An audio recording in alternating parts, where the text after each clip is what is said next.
Hello friends, welcome to my channel.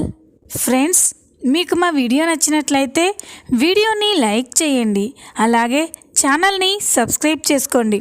ఈ video చాలా ఇంట్రెస్టింగ్గా ఉండబోతుంది, తప్పకుండా చివరి వరకు చూడండి. ఇక స్టోరీలోకి వెళ్ళినట్లయితే, ఆనంది పేరు మీద ఆస్తి రాయాలనుకున్న గౌరీ ప్రసాద్ అది తెలుసుకొని ఆనందిని చంపాలని చూసిన ఇందుమతి జీవనలకి దిమ్మ తిరిగే షాక్ ఇచ్చిన ఆదిత్య. అసలు ఏం జరిగింది తెలుసుకోవాలి అంటే ఈ వీడియోని ఎక్కడ స్కిప్ చేయకుండా చూసేయండి. ఇక వీడియోలోకి వెళ్ళినట్లయితే, కోర్టులో అటు సునందాకి ఇటు బస్తీకి అన్యాయం జరగకుండా తీర్పు రావడంతో అందరూ కూడా చాలా సంతోషంగా ఉంటారు. ఇక జ్యోతి సూర్య కూడా చాలా మురిసిపోతూ ఉంటారు. మరో పక్క జ్యోతి ఇంట్లో అందరూ కూడా కోర్టులో ఏం జరిగిందా అని చాలా కంగారు పడుతూ జ్యోతి వాళ్ళ కోసం ఎదురు చూస్తూ ఉంటారు. ఇక అప్పుడే జీవన మనసులో అసలు ఏం జరుగుంటుంది, కోర్టులో కుట్టి గెలుచుంటుందా లేక మమ్మీ గెలుచుంటుందా, అసలు ఏం జరిగి ఉంటుంది అని జీవన కంగారు పడుతుంది. ఇందుమతి, మాలిని, గౌరీప్రసాద్, హైమ అందరూ కూడా అదే విషయం గురించి చాలా టెన్షన్ పడుతూ ఉంటారు. ఇంతలోనే సూర్య, జ్యోతి నవ్వుకుంటూ మాట్లాడుకుంటూ ఇంట్లోకి వస్తూ ఉంటారు.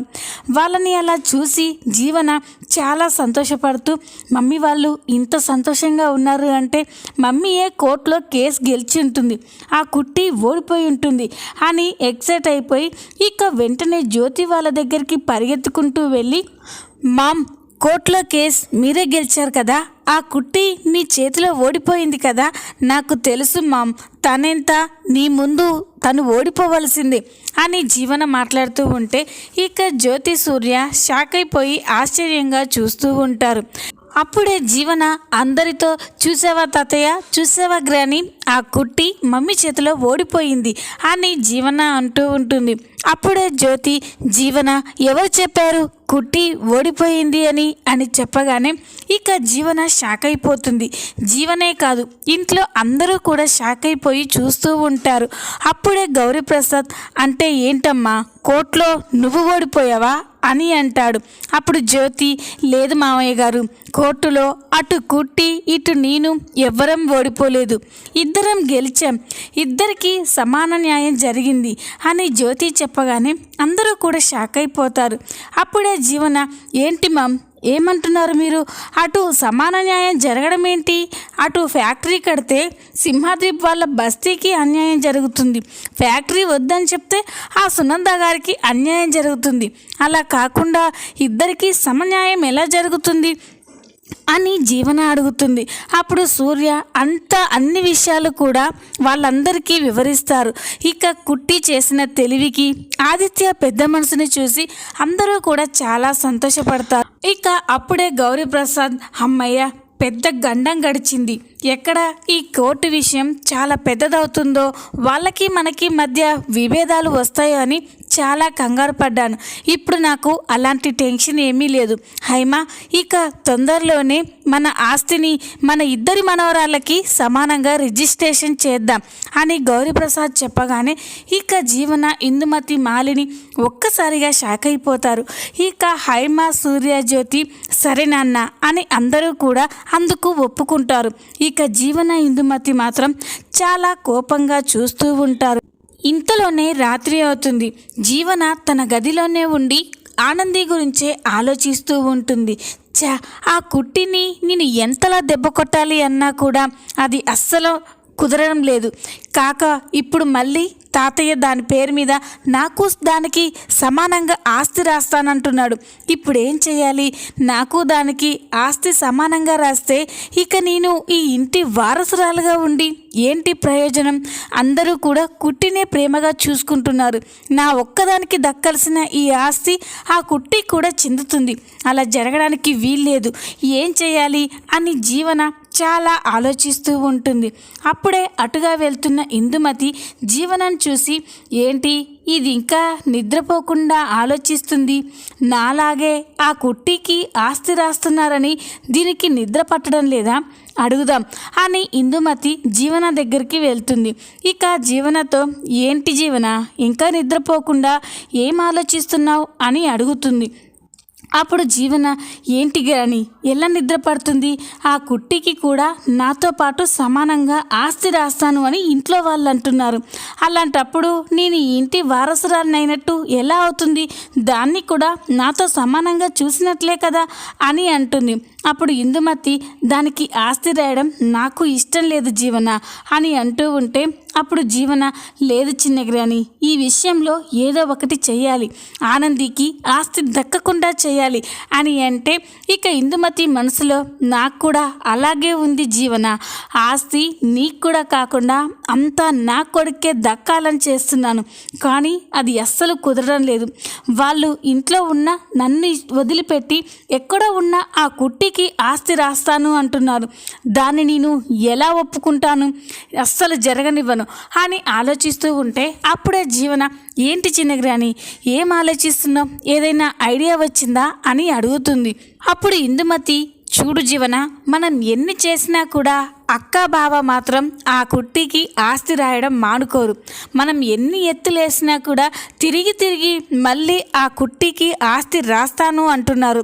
అందుకే ఆ కుట్టికి ఆస్తి దక్కకూడదు అంటే ఒకే ఒక్క దారుంది అని ఇందుమతి చెప్పగానే ఇక జీవన ఏంటి చిన్నగ్రాని తొందరగా చెప్పు, అదేంటో చెప్తే ఖచ్చితంగా చేద్దాం అని చెప్పగానే అప్పుడు ఇందుమతి ఆ కుట్టి ఉన్నంత వరకు మీ వాళ్ళు దాన్ని అభిమానిస్తూనే ఉంటారు, నువ్వు చూస్తూ ఉండు, ఈ ఆస్తి మొత్తం కూడా దాని పేరున రాసి అదే ఈ ఇంటి వారసురాలు అన్నా అంటారు, అలా జరగకూడదు అంటే ఆ కుట్టి ఉండకూడదు అని అంటుంది. అది విని జీవన ఒక్కసారిగా షాక్ అయిపోతుంది. ఏంటి చిన్నగ్రాని ఏమంటున్నావు నువ్వు అని అంటే అప్పుడు ఇందుమతి అవును జీవన, ఆ కుట్టి చేస్తేనే ఈ సమస్యకి పరిష్కారం దొరుకుతుంది అని చెప్పగానే ఇక జీవన కూడా బాగా ఆలోచిస్తుంది. ఇక వెంటనే అవును చిన్నగ్రాని నువ్వు చెప్పింది కూడా నిజమే, ఈ ఇంట్లో వాళ్ళంతా నాకంటే దాన్నే ఎక్కువ నెత్తిన పెట్టుకొని ప్రేమిస్తున్నారు, అలా జరగకూడదు, అందుకే దాన్ని చంపేద్దాం అని చెప్పగానే ఇక ఇందుమతి సరే జీవన అది నేను చూసుకుంటాను అని చెప్పి ఇక ఇందుమతి అక్కడి నుంచి వెళ్ళిపోతుంది. తన ఫోన్ తీసి కొంతమంది రౌడీలకి ఫోన్ చేస్తుంది. ఇందుమతి నుండి ఫోన్ రాగానే చెప్పండి మేడం అని రౌడీలు అంటారు. అప్పుడు ఇందుమతి ఆనంది గురించి అన్ని డీటెయిల్స్ కూడా వాళ్ళకి చెప్తుంది. ఆనంది ఫోటోని వాళ్ళకి పంపించి ఆనందిని చంపేయమని, ఎట్టి పరిస్థితుల్లో మిస్ కావద్దు అని, ఎంత డబ్బు కావాలన్నా ఇస్తాను అని ఇందుమతి రౌడీలతో చెప్పగానే ఇక రౌడీలు కూడా సరే అంటారు. ఇక ఆనందిని చంపడం కోసం సరైన సమయం కోసం ఎదురు చూస్తూ ఉంటారు. ఇక ఇది ఇలా ఉండగా ఒకరోజు ఆనంది ఇంట్లో ఉండగా అప్పుడే ఆదిత్య చాలా బోర్గా ఫీల్ అవుతూ అటు ఇటు తిరుగుతూ ఉంటారు. అప్పుడే ఆనంది ఏంటి ఆదిత్య గారు ఏమైంది, అలా అటు ఇటు తిరుగుతున్నారేంటి అని అంటే అప్పుడు ఆదిత్య ఏంటి ఆనంది ఈరోజు సండే కాబట్టి ఆఫీస్కి వెళ్ళలేకపోతున్నాను, ఇంట్లో ఉండి చాలా బోర్గా అనిపిస్తుంది అని ఆదిత్య చెప్పగానే అప్పుడు ఆనంది అవునా, అయితే అలా సరదాగా ఈవినింగ్ వాక్కి వెళ్ళొద్దామా అని ఆనంది అంటుంది. అది విని ఆదిత్య బాగా ఉందని సరే ఆనంది ఈవినింగ్ వాక్ చాలా బాగుంటుంది, పద వెళ్ళొద్దాం అని ఆదిత్య కూడా అంటాడు. ఇక ఇద్దరూ కూడా అలా సరదాగా రోడ్డుపై నడుచుకుంటూ కబుర్లు చెప్పుకుంటూ సంతోషంగా మాట్లాడుకుంటూ వస్తూ ఉంటారు. వాళ్ళు అలా రావడం చూసి ఇక రౌడీలు ఆనందిని చంపడానికి ఇదే సరైన సమయం అని అనుకుంటారు. ఇక వెంటనే అందులో ఉన్న ఒక రౌడీ ఇదే మంచి ఛాన్స్, పదండి దాన్ని చంపేద్దాం అని అంటారు. ఇక అప్పుడే ఇంకొక అతను పక్కనే ఆవిడ భర్త ఉన్నారు. ఎలా అని అంటే చూస్తున్నావు కదా వాడు అవిటివాడు, లేవలేని స్థితిలో ఉన్నాడు, అలాంటి వాడు ఏం చేయగలడు, పదండి పని పూర్తి చేసుకొని వెళ్దాం అని అందరూ కూడా ఆదిత్యాన్ని ఆనందిని చుట్టుముడతారు. రౌడీలంతా వాళ్ళని చుట్టుముట్టేసరికి ఇక ఆనంది ఆదిత్య ఒక్కసారిగా షాక్ అయిపోతారు. ఇక వెంటనే ఆనంది ఎవరు మీరంతా, ఎందుకు మాకు అడ్డుగా ఉన్నారు అని అడుగుతుంది. అప్పుడు ఆ రౌడీలో ఒక అతను చూడమ్మా నిన్ను ఈరోజు మేము చంపేయబోతున్నాం అని చెప్పగానే ఇక ఆదిత్య ఆనంది ఒక్కసారిగా షాక్ అయిపోతారు. ఇక ఆదిత్య పిచ్చి పిచ్చిగా ఉందా, ఆనందిని చంపడం ఏంటి అని అంటే అప్పుడు ఆ రౌడీలు తప్పదు సార్, తనని చంపితే మాకు ఎంత డబ్బు కావాలన్నా ఇస్తా అన్నారు. అందుకే మా పని మమ్మల్ని చేసుకొనివ్వండి అని చెప్పి వాళ్ళు చెప్పగానే ఇక ఆనంది ఆదిత్య ఒక్కసారిగా షాక్ అయిపోతారు. ఇక రౌడీలంతా కూడా ఆనందిపై అటాక్ చేస్తూ ఉంటే ఆనంది చాలా భయపడిపోతూ ఉంటుంది. అదంతా చూస్తున్న ఆదిత్య ఏమీ చేయలేని స్థితిలో రే ఎవర్రా మీరంతా, ఆనందిని వదిలేయండి అని అంటూ ఉంటాడు. ఇక అప్పుడే కొంతమంది రౌడీలు ఆనంది 2 చేతులు పట్టుకుంటే ఇంకొక రౌడీ కత్తి తీసుకొని ఆనందిని పొడవబోతూ ఉంటాడు. అది చూసిన ఆదిత్య ఎలాగైనా ఆనందిని కాపాడాలి అని చాలా పట్టుదలతో తన కాళ్ళ మీద తాను నిల్చుంటాడు. ఇక అలా నిల్చుని వెంటనే అక్కడికి పరిగెత్తుకుంటూ వచ్చి ఆనందిని కత్తితో పొడుస్తూ ఉంటే అప్పుడే వాళ్ళకి ఎదురు తిరుగుతాడు. ఆదిత్య అలా నడుచుకుంటూ రావడం చూసి ఆనంది చాలా సంతోషపడుతుంది. ఇక చాలా ఎక్సైటింగ్గా చూస్తూ ఉంటుంది. అప్పుడే ఆదిత్య ఆ రౌడీలపై అటాక్ చేసి రేయ్ ఆనందిని చంపాలని చూస్తారా, మీ అంతు చూస్తాను అని ఆదిత్య ఆ రౌడీలపై ఫైట్ చేస్తూ ఉంటాడు. ఇక ఆదిత్య అలా ఫైట్ చేస్తూ ఉంటే ఆనంది చాలా సంతోషపడుతూ ఉంటుంది.